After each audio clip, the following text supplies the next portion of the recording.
3 or 4 carcasses turn up like that each week. The pollution kills everything here. Salah Ouma is president of the Fisherfolk Union in Gabes. For decades, he has seen the Tunisian Chemical Group's factory destroy marine biodiversity. This state-owned enterprise turns phosphates into fertilizer and discharges the wastewater directly onto the coastline.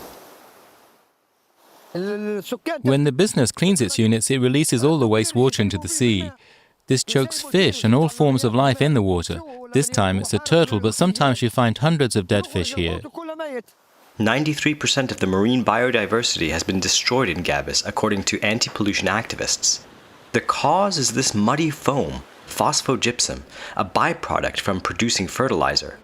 According to a study by the Geoscience Institute in Toulouse, the chemical group has dumped more than 500 million tons of phosphogypsum since the chemical group began operations in the 1970s.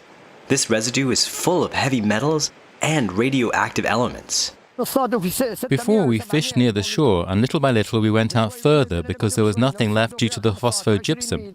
The water's too toxic and the fish migrated to deeper water to find food. This costs more in fuel. Before, 1,000 litres could last me 10 days, now it lasts 2. Some say the country's economy needs it, but what do you call an economy that destroys health in the sea? For me, it's a crime. Salah isn't the only angry one. The factory's pollution also affects the air locals breathe every day.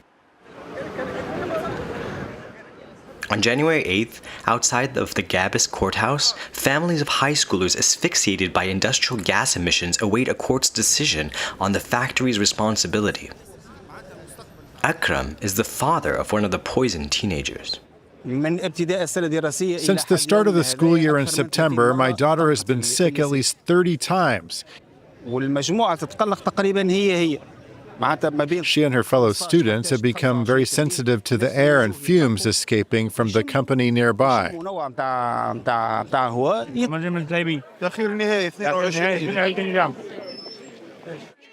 The trial against the chemical group has been postponed again to January 22nd. Akram has lost hope.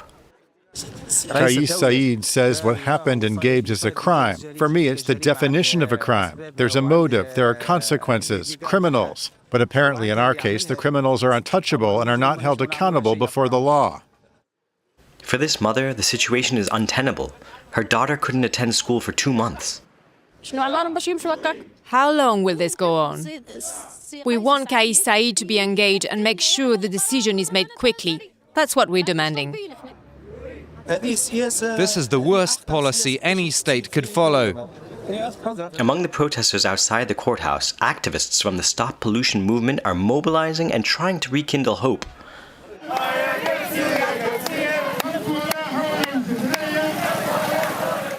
This collective, formed in 2012, has for months been organizing demonstrations to demand the dismantling of the chemical group, promised by the government in 2017. They rely on social media and influencers like content creator Reem Thabti, who is from Gabes.